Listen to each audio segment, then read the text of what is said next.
Halo, jumpa lagi dengan saya Bambang Leo Handoko, dosen pengampu untuk mata kuliah Financial Audit 2. Untuk topik yang kelima ini adalah tentang auditing liabilities account. Kita tahu bahwa liabilities adalah kewajiban atau dalam bahasa sehari-harinya kita sebut sebagai utang. Jadi di sini yang mau kita bahas adalah bagaimana mengaudit account utang atau kewajiban. Ya. Utang atau kewajiban ini punya karakteristik yang agak berbeda dengan topik-topik yang kita sudah bahas pada sebelumnya. Kalau sebelumnya kita membahas tentang revenue, kita membahas tentang inventory, long life asset, di mana kecenderungan yang terjadi misstatementnya adalah overstatement. Overstatement artinya digelembungkan, dilaporkan lebih besar. Ya. Pendapatan, persediaan, aset itu dilaporkannya lebih besar supaya laporan keuangannya kelihatan lebih bagus. Ya. Profitnya lebih besar, asetnya lebih banyak, perusahaan kelihatan lebih bonafit, lebih bagus. Tetapi kalau utang justru kebalikannya. Di sini kecenderungannya adalah dilakukan understatement atau dilaporkan lebih kecil, ya, supaya kelihatan perusahaan ini keuangannya lebih sehat, gitu. Nah, kita lihat akun-akun apa saja yang akan diaudit. Liabilities ini sebenarnya fokusnya benar kepada long term liabilities atau kewajiban jangka panjang. Ya. Kewajiban jangka panjang itu adalah kewajiban yang dikategorikan jatuh temponya lebih dari satu periode akuntansi atau lebih dari 1 tahun. Ya. Kalau sudah kurang dari 1 tahun bisa naik ke kewajiban lancar atau current liabilities. Ya. Nah, kita lihat account to be audited, ada bank loan, ya, utang bank misalkan, bonds payable, utang obligasi, mortgage payable, ya, utang hipotek, ya, utang dari pembelian properti misalkan, atau long term notes payable dan juga akun-akun lainnya. Utang biasanya berpengaruh atas kesehatan perusahaan. Kalau perusahaan banyak hutang bisa beresiko terjadi kebangkrutan. Yang membuat kebangkrutan itu kewajiban apa? Kewajiban jangka pendek apa kewajiban jangka panjang? Kalau kewajiban jangka pendek biasanya jumlahnya sedikit, ya. Akunnya misalnya akun payable, ya, salaries and wage payable, accrual. Lalu bagaimana kewajiban jangka pendek bisa menjadi besar jumlahnya? Kewajiban jangka pendek bisa menjadi besar ketika kewajiban jangka panjang yang tadinya jatuh temponya lama, misalnya utang bank, utang obligasi, ya, tadinya 3 tahun, 5 tahun, tetapi jangka waktunya sudah menjadi dekat, sudah menjadi kurang dari 1 tahun, sehingga dia akan naik dari long term liabilities menjadi current liabilities. Nah, inilah yang membuat current liabilities akhirnya saldonya menjadi besar dan membebani likuiditas perusahaan.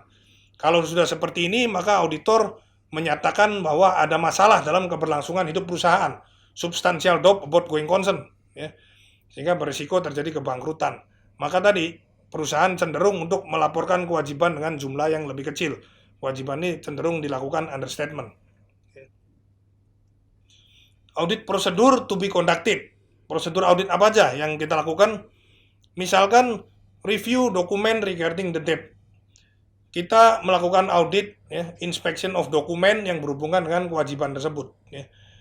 Dokumen utang perusahaan dengan bank, dengan lembaga perkreditan, term of credit. Di situ kita akan tahu berapa sih jumlah utangnya, jangka waktunya atau jatuh temponya kapan, bunganya berapa persen, pembayarannya bagaimana.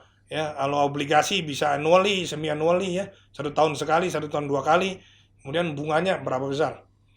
Kita melakukan konfirmasi terhadap utang. Karena apa? Khawatir misalkan utang ini dilaporkan lebih kecil. Ya kita konfirmasi kepada si debitur. Kepada kreditur, ya. Kita konfirmasi kepada kreditur. Berapa sih utangnya si perusahaan gitu. Dan juga recalculate the interest expense. Recalculate the interest expense. Jadi menghitung ulang beban bunga. Beban bunga ini menarik. Kenapa? Beban bunga sebenarnya masuk ke dalam rekening expense, ya, ke dalam account expense. Beban bunga bukan merupakan rekening kewajiban, ya, bukan merupakan akun kewajiban, tetapi akun expense. Tetapi ini adalah akun expense yang timbul dari adanya kewajiban. Jadi ada efek dominonya. Kewajiban besar, otomatis interest expense-nya juga besar. Kalau kewajiban ini dilakukan understatement, dilaporkan lebih kecil, maka interest expense-nya pun jadi akan lebih kecil. Nah, di sini, ya, ada terjadinya skema misstatement, ada dua akun, yaitu pada kewajiban dan juga pada interest expense. Maka auditor harus melakukan perhitungan ulang. Biasanya ketika utang pokoknya besar, maka interest expense-nya juga besar. Ketika utang pokoknya kecil, maka interest expense-nya akan lebih kecil. Seperti itu. Resiko salah saji material yang terjadi adalah tentunya under recording of debt. Kewajiban yang dilaporkan lebih kecil. Under recording of interest expense yang dilaporkan lebih kecil ya. Kewajiban dilaporkan lebih kecil, laporan keuangannya jadi lebih sehat ya. Interest expense dilaporkan lebih kecil, profitnya jadi lebih besar karena interest expense masuk ke income statement. Kemudian ada wrong classification current and long term debt. Bisa jadi klasifikasinya yang salah. Harusnya sudah masuk ke current liabilities, tetapi masih dikategorikan ke long term liabilities.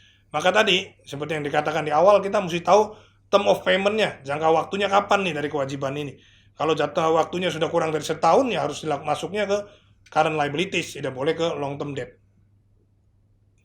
Asersi apa yang akan diuji di sini adalah completeness ya. Jadi completeness ini kita kategorikan high risk. Bisa jadi ada kewajiban-kewajiban yang sengaja tidak dicatat atau sengaja disembunyikan.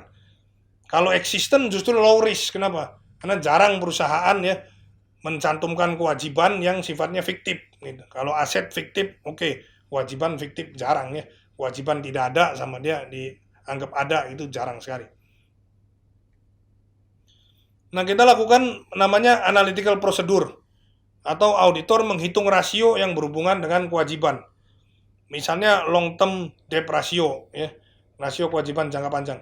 Debt to equity ratio, perbandingan antara kewajiban dengan ekuitas. Time interest earning ratio, bagaimana kemampuan perusahaan membayar bunga hutangnya dibandingkan dengan earning before interest dan tax-nya gitu.